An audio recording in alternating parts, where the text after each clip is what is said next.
여러분 안녕하십니까? 광주 MBC 뉴스데스크입니다.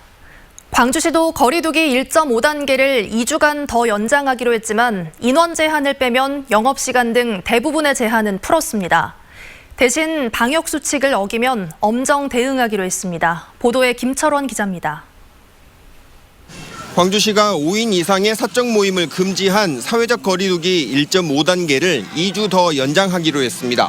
보험사 콜센터발 확진자 발생이 잦아들면서 최근 광주 지역 추이는 감소세지만 전국 일평균 확진자가 400명대여서 광주만 낮출 수는 없다는 판단입니다. 다만 일부 업종의 영업 제한을 풀었습니다. 밤 10시까지였던 유흥시설의 운영 제한 조치를 해제하고 영화관과 공연장에서의 음식 섭취를 허용하기로 했습니다. 요양병원과 정신의료기관의 환자 면회도 재개됐는데 5인 이상 사적 모임 금지를 제외하고는 대부분의 제한을 푼 셈입니다. 이번의 방역조치 조정은 민생의 고충을 해소하고 일반 시민들의 소중한 일상을 이어나가기 위한 고민의 결과입니다. 더욱 엄격하게 방역수칙을 준수해 주십시오. 방역수칙을 위반하다 적발되면 2주간 집합을 금지시키는 등 엄정하게 대응하기로 했습니다. 실제로 광주시는 자가격리 지침을 위반해 5명을 감염시킨 광주 2100번째 확진자를 중상해 혐의로 고발한 데 이어 방역 비용 등에 대해서도 구상권 소송을 진행하기로 했습니다. 한편 정부가 65세 이상 고령자들에게도 아스트라제네카 백신을 접종하기로 함에 따라 광주 전남 지역도 대상자 파악에 나섰습니다. 총 접종 대상자가 39,595명이 되겠습니다. 약 4만 명에 대해서 이제 접종을 우리 1분기 때 진행을 하게 되는데요. 당사자와 보호자 동의 과정을 오는 19일까지 마칠 경우 이르면 20일부터 접종이 시작될 것으로 보입니다. MBC 뉴스 김철원입니다. 골프장에 한전공대를 지을 수 있도록 토지를 무상으로 제공한 부영이 남은 땅에 아파트 건설을 추진하면서 특혜 논란이 일고 있습니다. 한전공대 특별법 심사 과정에서도 문제가 됐는데요. 시민단체는 원점 재검토를 요구하고 있습니다. 우종훈 기자가 취재했습니다. 부영주택이 5,300여 가구 아파트 건설을 추진 중인 골프장 부지. 부영은 한전공대에 무상 제공하고 남은 35만 2천여 제곱미터 부지에 최고 28층짜리 아파트를 짓겠다며 용도 변경 허가를 신청했습니다. 체육시설이나 녹지지역으로 용도가 지정된 이 땅에 아파트를 지으려면 전라남도 도시계획위원회의 심의를 통과해야 하는 상황. 지금은 그 전 단계인 나주시 도시계획위원회에서 용도 변경안을 검토하고 있습니다. 나주시와 나주도시계획위원회는 부영의 제안서를 받아들여 주거지역으로 용도를 변경하는 것을 전제로 환경영향평가를 진행하고 있습니다. 검토가 끝나면 다음 단계는 전라남도 도시계획위원회가 담당합니다.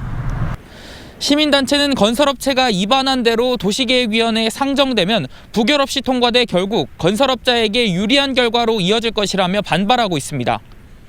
과거의 경험에 비춰볼 때 전라남도 도시계획위원회가 안건을 재심의하거나 조건을 달 수 있지만 결국은 승인할 것이라고 보기 때문입니다. 시민단체는 이 때문에 순수한 기부가 아니라 사실상 특혜성 거래라고 주장하고 있습니다. 도시계획위원회에서 이것을 합리적으로 판단해 줄 것이라는 기대가 사실 어렵습니다. 정식 상정하기 전에 여러 가지 그 대안을 마련하고 나주시는 특혜가 아니라는 입장입니다.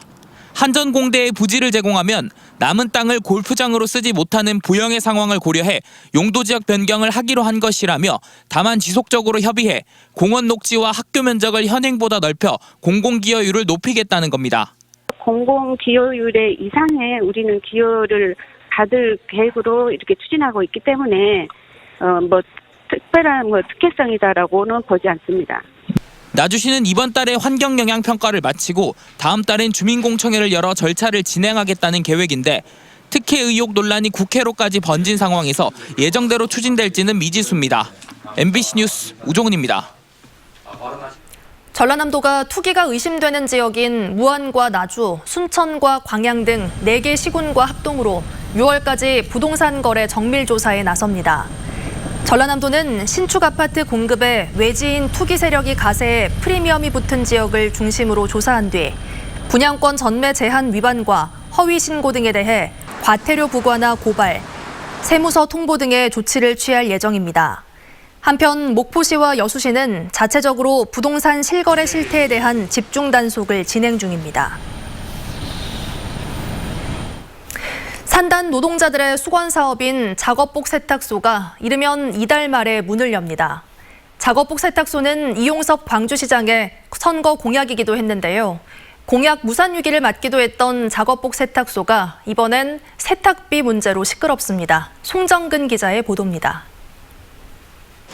하남 산단에 근무하는 노동자들은 제품에 묻어있는 기름때와 철가루 때문에 작업복 세탁에 늘 어려움을 겪었습니다. 일반 옷과 분리해서 세탁하지만 세탁기 안에 철가루 같은 오염물질이 남아있을까 항상 걱정이었습니다. 기름기랑 막 이제 쇳가루 이런 것들이 제가 평상시 입고 다니는 옷들하고 이제 같이 빨게 되면은 섞여버리면 또 이제 제 몸에도 안 좋고 하다 보면은 그런 것 때문에 아무래도 그렇게 따로 빨았죠, 옛날부터는. 노동자들의 이런 걱정을 줄이기 위해 작업복만 따로 세탁할 수 있는 작업복 세탁소가 이르면 이번 달 말 개소합니다. 이용석 광주시장의 지방선거 공약이었던 노동자 작업복 세탁소가 우여곡절 끝에 3년 만에 문을 열게 됐습니다. 예산 11억 원을 들여 세탁기와 건조기, 자동 다리미 등의 시설을 갖췄습니다. 하루에만 1,200벌을 세탁 건조할 수 있습니다. 광산 지역 자활센터가 위탁을 맡아 12명의 인원이 수거, 세탁, 사무 등 모든 서비스를 원스톱으로 제공합니다. 하지만 세탁비 문제로 개소 전 광주시와 노동계가 갈등을 겪고 있습니다. 광주시는 세탁비를 한 벌당 500원에서 1,000원 수준으로 책정할 예정이지만 노동계는 세탁비를 무료로 해야 한다고 주장하고 있습니다. 광주시는 세탁비를 무료로 할 경우 금품 제공 행위로 공직선거법에 저촉되기 때문에 무료는 어렵다는 입장인 반면 노동계는 영세사업장의 노동자들에게는 세탁비 자체가 부담으로 작용할 것이라며 노동자들의 복지를 위해서 무료로 해야 한다고 맞서고 있습니다. 부담이 되겠죠. 저분들 같은 경우에는. 네. 무상으로 해주시면 더 좋을 것 같긴 하지만 저희가 작업복 세탁을 자주 못 하거든요. 만약 그런 시스템을 갖춰준다면 아무래도 작업복 세탁도 자주 할 수 있을 것 같고. 노동자에게 최소한의 비용 부담으로 세탁소를 출발시키겠다는 광주시는 이후 사업주가 비용을 부담하는 분위기를 조성해 노동자들의 부담을 낮추겠다고 밝혔습니다. MBC 뉴스 송정근입니다. 청년 노동자 고 김재순 씨가 파쇄기에 끼어 숨진 사고와 관련해 검찰이 사업주에게 징역형을 구형했습니다.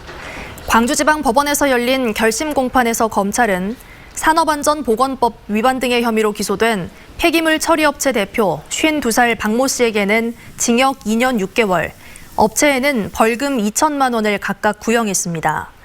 고 김재순 씨는 지난해 5월 안전장비 없이 홀로 작업을 하다 파쇄기에 끼어 숨졌고 사업주인 박 씨는 안전사고 예방 의무를 소홀히 한 혐의 등으로 재판에 넘겨졌습니다. 선거 공판은 다음 달 23일에 열릴 예정입니다. 이거는 이상하게. 오늘 오후 5시쯤 나주시 다시면에 있는 한 아파트 8층에서 불이 나 20여 분 만에 꺼졌습니다. 이 불로 인명피해는 없었지만 주민 일부가 대피했습니다. 경찰과 소방당국은 집안에서 충전 중이던 캠핑용 배터리에서 불꽃이 튀면서 불이 시작된 것으로 보고 정확한 화재 원인을 조사하고 있습니다. 5.18 진상조사위원회와 전남대학교가 5.18 진상규명을 위해 협력한다는 내용의 업무 협약을 체결했습니다. 이번 협약에 따라 양 기관은 진상규명과 관련해 발굴하고 수집한 사료를 공유하고 연구와 조사 기반을 구축하는 데도 공동으로 노력하기로 했습니다. 이 자리에서 송선태 위원장은 5.18 민주화운동의 진원지인 전남대와의 협약을 통해 진실에 한 걸음 더 다가갈 수 있기를 기대한다고 밝혔습니다. 이재명 경기지사의 지지 모임인 기본국가포럼 개국이 광주에서 출범했습니다. 기본국가포럼 개국은 오늘 오후 광주시의회에서 출범식을 갖고 기본소득에 관한 토론회를 열었습니다. 강의원 경기도 농수산진흥원장을 비롯한 김광란 시의원 등 참석자들은 기본소득과 기본대출, 기본주택에 관한 내용을 주제로 토론을 벌였습니다.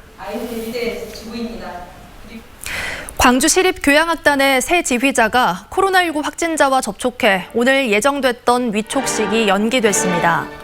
광주시에 따르면 홍원석 지휘자가 최근 확진 판정을 받은 서울시 오페라단 성악가와 접촉한 사실이 확인됐습니다.